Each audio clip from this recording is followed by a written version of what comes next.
अरे भाई वो लड़की है, कोई भी लड़की चाहती है कि हमको बढ़िया लड़का से शादी हो, एकदम बाहुबली की तरह। अब भल्लाल देव से कोई नहीं करना चाहती है। मोहम्मद गोरी का जो गुलाम था कुतुबुद्दीन ऐबक, हमेशा मोहम्मद गोरी के बगल में रहता था, उसकी बेटिया को इसे लाइन मारता था।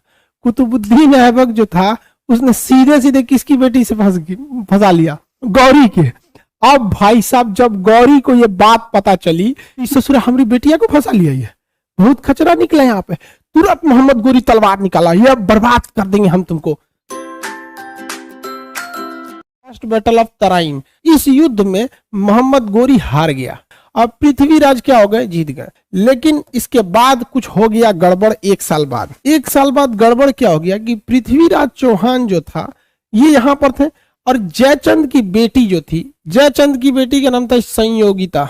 संयोगिता का प्रेम संबंध हो गया किसके साथ, पृथ्वीराज चौहान के साथ। अब संयोगिता भी चाहती कि पृथ्वीराज चौहान से विवाह करे, और पृथ्वीराज चौहान भी चाहते थे किससे विवाह करे, संयोगिता से। लो अभी तो गड़बड़ कांड हो गया यहाँ पर। लेकिन जयचंद्र अपने आप को एक ठगा हुआ महसूस करता था। अरे भाई वो लड़की है, कोई भी लड़की चाहती है कि हमको मतलब बढ़िया लड़का से शादी हो, एकदम बाहुबली की तरह। अब भल्लाल देव से कोई नहीं करना चाहती है। अब ये पृथ्वीराज चौहान जो थे ये काफी योग्य शासक थे, वंश भी इनका जबरदस्त था, चौहान वंश हर चीज में श्रेष्ठ। लेकिन जयचंद्र को पता नहीं किस बात की ईगो आ गई कि ना, हम अपनी बेटी की शादी इससे नहीं करेंगे, भले किसी और से कर देंगे। अब ये बात पता चल गई किसको, संयोगिता को। संयोगिता ने खबर भेजवा दिया पृथ्वीराज चौहान को, हमारे बाबूजी दूसरे से ब्याह करने जा रहे हैं। स्वयंवर पहले क्या होता था कि राजा महाराजा इस तरह लाइन से बैठे रहते थे, ऐसे लाइन से राजा बैठे हैं, सब अलग अलग जगह का राजा आया, सब पूरा मेकअप वेकअप करके आया सब राजा। अब ये लाइन से बैठते रहते थे सब, और रानी जो होती थी जिसका स्वयंवर किया जाता था वो राजाओं को पसंद करती थी।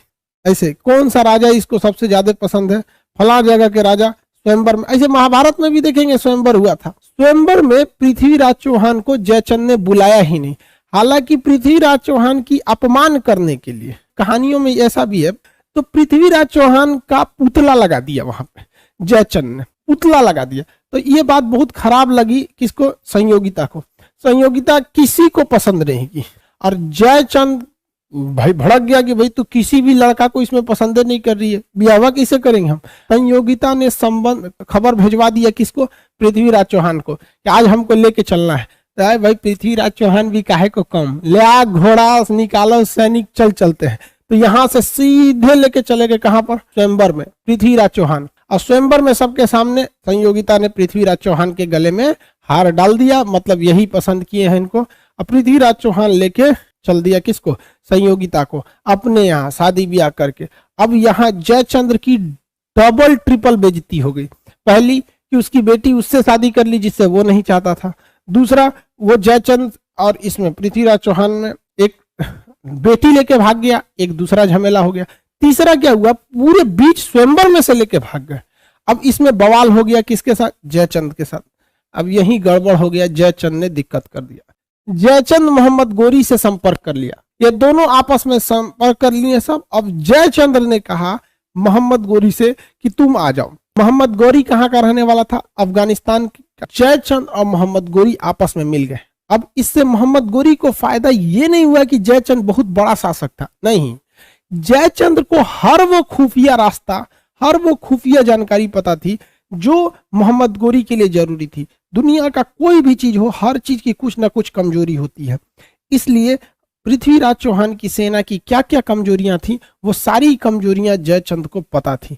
और ये जयचंद ने किसको बता दिया, मोहम्मद गोरी को। और मोहम्मद गोरी इन सारी कमजोरियों के साथ हमला कर दिया किसके ऊपर, पृथ्वीराज चौहान के ऊपर। और पृथ्वीराज चौहान के किला तोड़ के और पृथ्वीराज चौहान के साम्राज्य पर अधिकार कर लिया, और पृथ्वीराज चौहान को बंदी बना लिया गया। इससे याद रखिएगा बाबू एक चीज, हमेशा अपने दोस्त को भी ऐसे जरूरी चीजें होती हैं जो अगर आप चाहते हैं कि ये किसी को ना पता चले, तो दोस्त को भी वो बात मत बताइएगा, क्योंकि दोस्त का भी कुछ करीबी दोस्त होते हैं। वरना लोग कहते हैं अरे मेरा करीबी दोस्त है, अरे यार उस करीबी दोस्त के भी कुछ करीबी दोस्त होते हैं, वहां से वहां पहुंचा देगा। यही हो गया जयचंद के साथ वहां। दूसरा, इस ससुर जयचंद को नहीं समझ में आ रहा था कि पृथ्वी अपनी दामाद को मरवा दिए। सिंपल सी बात है, अगर आप कहते हैं कि मोहम्मद गोरी बहुत ही चतुर या फिर धोखेबाज था, नहीं भैया, ये उतना धोखेबाज, उतना खतरनाक, उतना चतुर नहीं था जितना जयचंद्र बेवकूफ थे। इनको ये समझ में नहीं आ रहा है कि एक आगे वाला इंसान जिससे हम ये समझौता करेंगे, सपोज कीजिए कि हम किसी व्यक्ति से जाके कहे कि मेरी बेटी दामाद को मार दो, तो वो इंसान क्या सोचेगा कि जरा ये बेटी दामाद को मरवा सकता है तो मेरा कहां से होगा। तो जयचंद्र को लगा कि नहीं, ये जो मोहम्मद गोरी है ये यहाँ आएगा और पृथ्वीराज चौहान को हराएगा और चला जाएगा यहाँ से। अरे भाई साहब, पृथ्वीराज चौहान को हरा दिया, उसके बाद जयचंद्र ने कहा कि ठीक है चले जाओ यहाँ से, तो हमको ये साम्राज्य दे दो, हम तो तुम्हारे दोस्त हैं। तो मोहम्मद गोरी ने कहा कि दोस्त हो ससुरे, तुम अपने बेटी दामाद के नहीं हुए, हमारे कहाँ से हो गए। थूर दिया किसको? जयचंद को भी। आप बताइए अच्छा किया कि नहीं किया? हम तो कहें बहुत अच्छा किया, ताकि आने वाली पीढ़ियां इससे सबक ले कि भाई पीठ में छुरा घोपोगे, इसे कहते इंस्टेंट कर्मा, तुरंत बदला मिल गया 1194 की युद्ध में। अब ये तराइन का जो द्वितीय युद्ध था, इसमें बताइए इसमें विजयी कौन हो गया? मोहम्मद गौरी विजयी हो गया। और हार कौन गए? पृथ्वीराज चौहान। छल कपट बहुत खतरनाक चीज होता है, और सारा का सारा यही प्रेम जो था बर्बाद कर दिया इनके साम्राज्य की कहानी को। सेम ससुरा यही घटना हो गया मोहम्मद गोरी के साथ। मोहम्मद गोरी जो इतना युद्ध में बिजी था, कभी यहां युद्ध कर रहा है, कभी जयचंद को मार रहा है, दोबारा पृथ्वीराज चौहान के पास आया। इस युद्ध के दौरान मोहम्मद गोरी का जो गुलाम था कुतुबुद्दीन ऐबक, कुतुबुद्दीन ऐबक हमेशा मोहम्मद गोरी के बगल में रहता था, उसकी बेटिया को इसे लाइन मारता था। कुतुबुद्दीन ऐबक जो था उसने सीधे सीधे किसकी बेटी से फंसा लिया? मोहम्मद इसके गौरी के। अब भाई साहब, जब गौरी को ये बात पता चली कि सचुरा हम पहले 1191 के तराइन के युद्ध में बिजी थे, 92 में तराइन के द्वितीय युद्ध में बिजी थे, और इधर 94 में चंदवार के युद्ध में बिजी थे, तो इस ससुरा हमारी बेटिया को फंसा लिया। ये बहुत खचरा निकला यहाँ पे। तुरंत मोहम्मद गोरी तलवार निकाला, ये बर्बाद कर देंगे हम तुमको। तो उसकी बेटिया को ये पगला गए हैं का?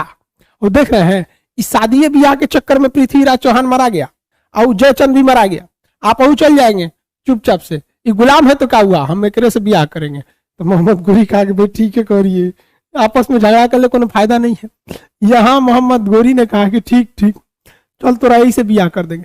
तो मोहम्मद गोरी ने अपनी बेटी का विवाह अपने गुलाम, किससे किया? अपना गुलाम से शादी कर दिया। किससे शादी किया? गुलाम। अब भैया गुलाम मतलब परमानेंट खरीदा हुआ नौकर।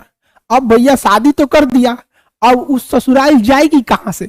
गुलाम के पास तो खुद के रहने का जगह नहीं होता है, वो कहां से जाएगी शादी करने? शादी तो करने का कर दिया। और भी जानते हैं, आप बताइए अगर ये पृथ्वीराज चौहान और जयचंद के बीच में विवाद नहीं हुआ रहता तो क्या मोहम्मद गोरी की बेटी की शादी कुतुबुद्दीन ऐबक से हो जाती? आपको क्या लगता है? पृथ्वीराज चौहान और जयचंद्र के बीच में विवाद नहीं होता? नहीं होता। हाँ एकदम सही बोला, नहीं होता। और मार देता कुतुबुद्दीन ऐबक को, हमारी बेटी को फंसाएगा। अरे यार ये सब प्रेम उरेम चक्कर बड़ी खराब होता है, इसलिए लड़की सबको देखबे मत करो, वरना तू देखोगे ना तू ऐसे ऐसे ऐसा करेगी, सब बाल हटाकर ऐसे ऐसे तू पिघल जाएगा। देखबे मत करो ससुरा, तुम्हें बहुत चौपट कर देगी सब, ये बहुत खतरनाक होती है सब। अब हम क्या किए हैं, तू क्या किए हो? पटाखा में आग तुम ही लगाई है तो भड़कबे न करेगा, और उस चीज बहुत खतरनाक समझ आएगी नहीं।